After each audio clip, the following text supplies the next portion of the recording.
السلام علیکم ملګرو د عمران خان ضمانت نن ولې منظور نشو د عمران خان د ضمانتي درخواست فیصله نن ولې ونشوه بل د نواز شریف په لندن کې څه پلانینګ دی د الیکشن حواله سره هم سنوي اپډیټس راغلي دي چې الیکشن به کله کیږي دا غي اعلان هم زر کېدو ولدي دا ټول خبرونه به تفصیلا په دې ویډیو کې تاسو سره شریک کیږي ویډیو خپل هم مکمل وګورئ او مخکې ملګرو سره ضرور شریک کړئ راځو جی اپډیټ طرف لا چې کوم اپډیټ تاسو لموي اوس په غي ډیټیل سره خبره کوو نن د عمران خان د سایفر کیس کې ضمانتو د عمران خان د کیس سماعت نن اونشو خو جج صاحب نن د عمران خان حواله سره یو ډیره غټه او ډیره اهم خبره کړې ده ابا هم په دې ویډیو کې تاسو سره شریکوم جج ابو الحسنات ذوالقرنین چې کوم دی د عمران خان د سایفر کیس چې کوم دی دا غي مکمل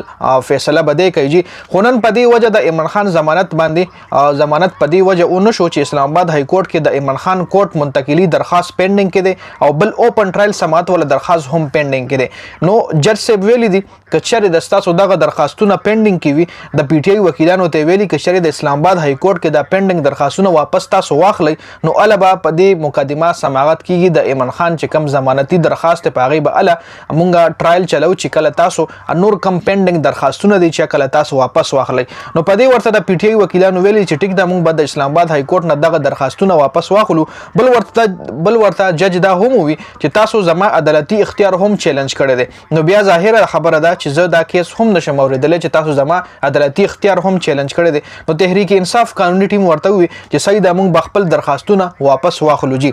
بل جج صاحب نن د عمران خان وکیلانو ته دا هم وي چې اٹک جیل کې سماعت دوران ما عمران خان ته ویلی و چې کله رومبنه سماعت پاټک جیل کې شو دغه حواله سره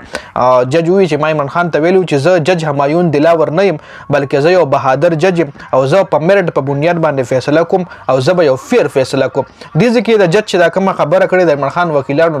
نو دا ظاهریږي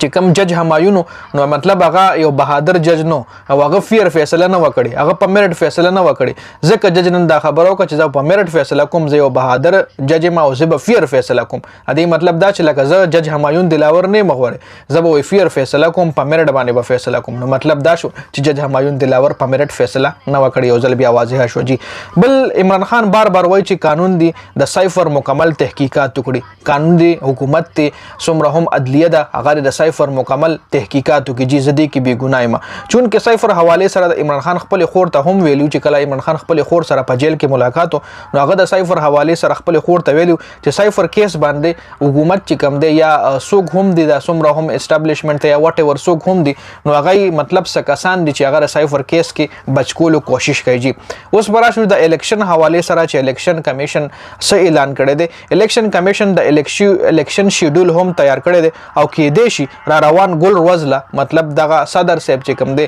د الیکشن باقاعده اعلان هم کړی او پریډکشن دا سره چې 27 28 29 جنوري مطلب جنوري 2024 27 28 29 30 اخرنۍ هفته کې په دې تاریخونو کې کله هم الیکشن کې دی شي دا چې کله صدر صاحب اعلان وکي نو هغه نه پس په پته لګي چې د کوم تاریخ ټاکل شوی دی د نه علاوه د لندن چې کوم پلانینګ د نواز شریف نو نواز شریف الا پاکستان ته ترغه نه راځي چې ترسو پاکستان نه عمران خان تلني تاسو له معلومه عمران خان له بار دا چويس ورکړی کیږي چې ملک پرېدا وطن سو ټایم لا پټای نه لري شاده خبرونه به تاسو ډیر اوریدلی وي نو نواز شریف وایي که پاکستان ته لاړم نو زه به عوامو سره په کوم سترګو د خپل تقریر کوم په کوم سترګو به عوامو سره ملاويږم چې کله عمران خان وطن پرېد نو مال به سولید ریزن